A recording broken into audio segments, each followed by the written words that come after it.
शिवसेना नेता आनंद दिघे की बायोपिक पर विवाद। फिल्म और राजनीति का दक्षिण में ज्यादा ही घालमेल। तमिलनाडु, तेलंगाना, आंध्र प्रदेश, कर्नाटक और केरल में वहां की राजनीति और वहां के फिल्म उद्योग में लंबे समय से बेहद करीबी रिश्ता रहा है। बंगाल में भी कुछ ऐसा ही है और महाराष्ट्र में भी, मगर महाराष्ट्र में यह मराठी फिल्मों में ज्यादा है, बॉलीवुड यानी हिंदी फिल्मों में उतना नहीं है। मराठी फिल्मों से जुड़े कितने ही लोग महाराष्ट्र की राजनीति में सक्रिय रहे, जबकि वहां के राजनेता भी फिल्मों में दखल देने को सदैव तत्पर रहते हैं। तो मुख्यमंत्री एकनाथ शिंदे एक ऐसी फिल्म की घोषणा के अवसर पर उपस्थित थे जिसका विरोध उसके बनने से पहले ही शुरू हो गया है और विरोध का नेतृत्व कर रही है महाविकास अघाड़ी में शामिल एनसीपी। इस मसले पर उद्धव ठाकरे की पार्टी की चुप्पी एनसीपी का समर्थन करती लगती है। फिल्मों की इस राजनीति में एक दिलचस्प तथ्य यह है कि मौजूदा मुख्यमंत्री एकनाथ शिंदे का राजनीतिक करियर इसी साल आई एक मराठी फिल्म के बाद तेजी से ऊपर उठा। धर्मवीर मुक्काम पोस्ट थाने नामक यह फिल्म थाने के दिवंगत शिवसेना नेता आनंद दिघे की बायोपिक थी। एकनाथ शिंदे को राजनीति में यही आनंद दिघे लाए थे और उनके निधन के बाद उनके क्षेत्र में शिंदे का ही वर्चस्व है। यह फिल्म इस साल 13 मई को रिलीज हुई थी। कई जानकार लोगों का दावा है कि रिलीज से पहले इस फिल्म के प्रीमियर में तत्कालीन मुख्यमंत्री उद्धव ठाकरे को भी बुलाया गया था, मगर वे फिल्म के बीच में ही उठकर चले गए थे। शिवसेना में एकनाथ शिंदे की बगावत, पार्टी की टूट और भाजपा से मिलकर शिंदे का मुख्यमंत्री बनना, इस सारे घटनाक्रम को बहुत ज्यादा समय नहीं बीता है। शिंदे ने 30 जून को मुख्यमंत्री की कुर्सी संभाली थी, लेकिन धर्मवीर मुक्काम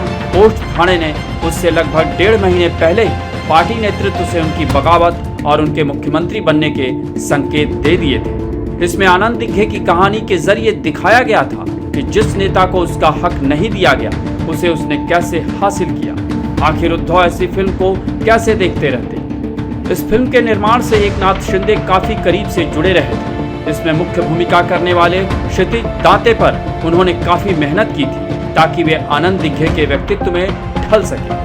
हाल में इस फिल्म के निर्माता मंगेश देसाई ने इसका सीक्वल बनाने की इच्छा जताई है। दिघे की समाज सेवा और उनके राजनीतिक जीवन के कई अनजाने पहलुओं के अलावा वे उसके सीक्वल में उस दुर्घटना को ठीक से बयां करना चाहते हैं जिसमें दिघे की मृत्यु हुई और पूरे क्षेत्र में दंगे जैसे हालात बन गए। सीक्वल के 2024 में रिलीज होने की उम्मीद है, यानी अगले आम चुनाव से पहले। निश्चित ही शिंदे इससे अपनी उस समय की राजनीति में मदद मिलने की उम्मीद रखते होंगे। एकनाथ शिंदे के करीबियों का दावा है कि वे आनंद दिघे से पहले बाला साहब ठाकरे की भी बायोपिक बनवाना चाहते थे, मगर ऐसा हो नहीं सका। उल्टे बाला साहब की जो बायोपिक बनी उसमें रिलायंस की वायकॉम 18 के साथ संजय राउत और उनके परिवार की हिस्सेदारी थी। वही संजय राउत जो राज्यसभा सदस्य हैं और जो हाल ही में जेल से बाहर आए हैं और ईडी उन्हें मिली जमानत का विरोध कर रही है। उनकी बनाई फिल्म ठाकरे में नवाजुद्दीन सिद्दीकी ने बाला साहब का रोल किया था और उनके साथ अमृता राव थी। इसे हिंदी और मराठी दोनों में रिलीज किया गया था, मगर 30 करोड़ में बनी यह फिल्म बॉक्स ऑफिस पर मुश्किल से 5 करोड़ जुटा सकी, यानी यह पूरी तरह। शिंदे इसे एक डॉक्यूमेंट्री से ज्यादा कुछ नहीं मानते, इसलिए बहुत संभव है कि वे बाला साहब ठाकरे पर अलग से कभी कोई फिल्म बनवाने का प्रयास करें।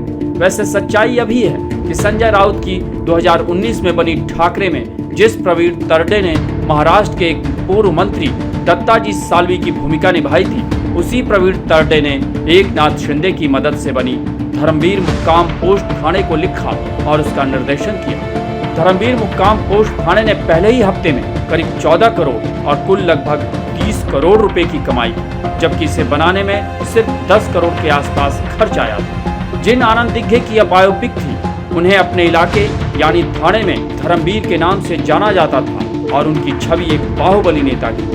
2001 में एक कार दुर्घटना में दिघे की मौत के बाद शिंदे उनके उत्तराधिकारी बने।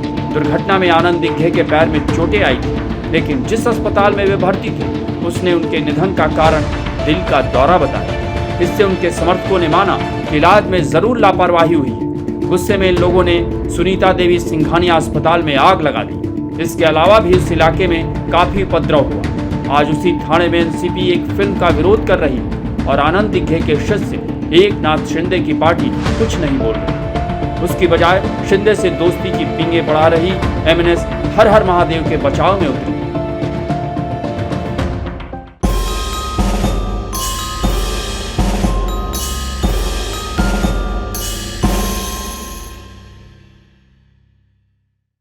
not forget to subscribe to our channel for all the latest gossip on politics and my take on world affairs.